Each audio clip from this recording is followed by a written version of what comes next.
भाई ऑटोमेटिक गाड़ी लेने से पहले ना मुझे बहुत दिक्कत हो रही थी कि मैं चलाऊंगा कैसे। बहुत बहुत इजी है, तो मेरे को लगा आपको भी मैं बता दूं कि ऑटोमेटिक गाड़ी कैसे चलानी है।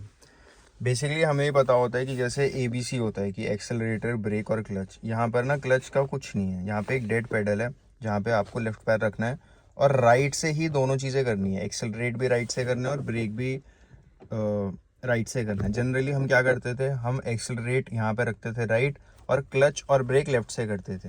तो बस यहाँ पे यही डिफरेंस है कि लेफ्ट वाला पैर हमें हमेशा, लेफ्ट वाला पैर बिल्कुल भी मत उठाना, बिल्कुल भी। स्टार्टिंग में भी आपको दिक्कत होगी क्योंकि हमें आदत होती है मैनुअल में कि लेफ़्ट से ही ब्रेक करें, तो इसलिए राइट से ही जो भी काम करना है राइट से ही करो, राइट से ही करो।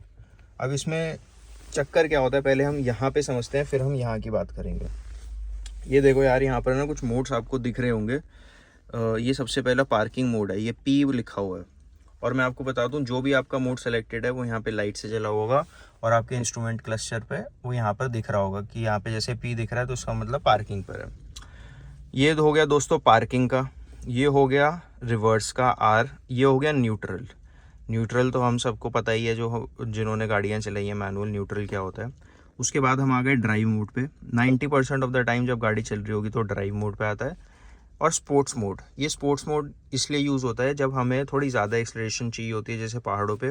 और एक और बात बता दूं, स्पोर्ट्स मोड पे ब्रेकिंग भी बहुत ज़्यादा अच्छी लगती है। तो अब आप देखोगे नॉर्मली, अब आपको लग रहा होगा कि यार ये ऐसे अगर मैं इसे कर रहा हूँ तो हिल क्यों नहीं रहा, है ना। तो वो हिल इसलिए नहीं रहा है क्योंकि इसके पीछे अगर आप ढंग से देखोगे तो एक बटन है। अगर हम इस बटन को प्रेस करेंगे यहाँ से, ये देखो, जब हम ये बटन प्रेस करेंगे तब ये जाके आगे पीछे हम कर सकते हैं। अब इसे बटन प्रेस करने का भी एक और तरीका है। ऐसे नहीं बटन प्रेस करके, हमें सबसे पहले ब्रेक पेडल पे पैर रखना है, उसके बाद हम यहाँ पे प्रेस करेंगे। अब जैसे मैंने रिवर्स का देखो, यहाँ पे रिवर्स करा तो यहाँ पे रिवर्स आ गया सबसे पहले। और दूसरी बात, पीछे लेन वॉच कैमरा एक्टिवेट हो गया तो हमें पता चल गया रिवर्स है।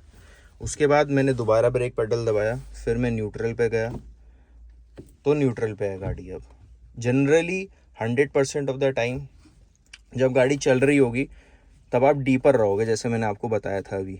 और मैंने ये भी आपको बात बोली है कि आप जब पार्किंग पर हो, जब आपको गाड़ी खड़ी करनी है तो आपको पी पर करनी है। तो अगर आपने ड्राइविंग से न्यूट्रल कर दिया तो गाड़ी बोल देगी कि भाई बीप बजा देगी और बोल देगी पार्किंग पे कर रहा हूँ। तो ये बहुत इंपॉर्टेंट फीचर है जो बहुत लोग मिस कर देते हैं। मैं एक बार आपको करके भी दिखा देता हूँ।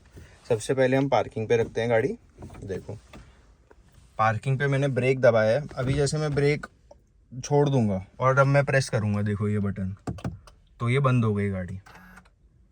अब मैं इसे दोबारा ऑन करूंगा तो ये बोलेगा स्टार्ट इंजन करने के लिए ब्रेक और पुश करना है। अब मैंने ब्रेक और पुश कर दिया, अब गाड़ी स्टार्ट हो गई है। अब क्या हो गया, अब जैसे पार्किंग से मैंने न्यूट्रल पे करा, अब जब मैं गाड़ी बंद करूंगा तो ये बोल देगा कि भाई ये आप गलत कर रहे हो, सबसे पहले गाड़ी जो है पार्किंग पे लगाओ। ये देखना,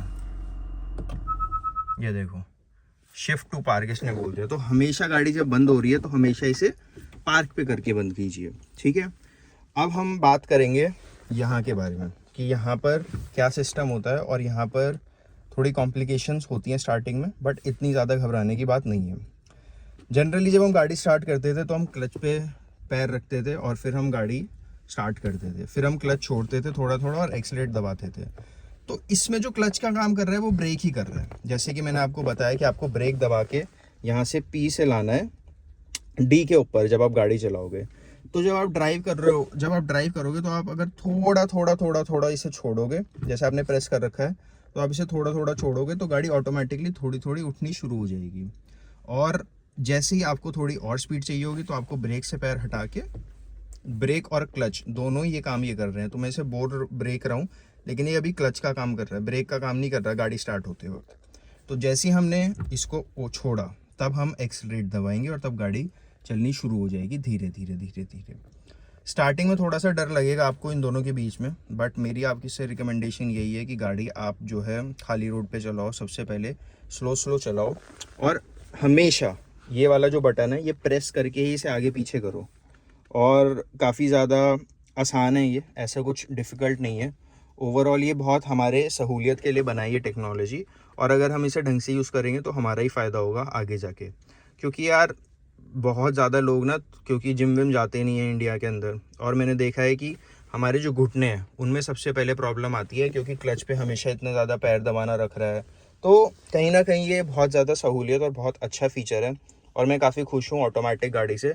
मेरी फर्स्ट प्रायोरिटी भी यही थी, क्योंकि मैं बेस मॉडल ले लूँगा बट मेरे को ऑटोमेटिक चाहिए। तो ये बहुत बहुत ही ज़्यादा आधुनिक और बहुत ही ज़्यादा अमेजिंग फ़ीचर है। और अगर आप ऑटोमेटिक गाड़ी देख रहे हैं तो मैं आपसे बोलूँगा कि आप ट्रांसमिशंस के बारे में भी वीडियो देखिए, जो आगे मैं भी अपने चैनल पे डालूँगा। अभी हम होंडा में बैठे हैं, इसका जो CVT ट्रांसमिशन है वो बहुत ही ज़्यादा फेमस है, क्योंकि वो बहुत स्मूथ है। आपको जब आप एक गियर से दूसरे गियर में जाते हैं तो आप AMT के अंदर आपको काफ़ी ज़्यादा जर्क फील होता है, लेकिन ऑटोमेटिक होंडा CVT के अंदर ऐसा नहीं होता। तो ये रही छोटी सी वीडियो। अगर आपको वीडियो मेरी पसंद आई होगी तो आप प्लीज़ मेरे को थम्स अप करके लाइक करें, वीडियो शेयर करें और कमेंट करें। Thank you so much for watching till the and.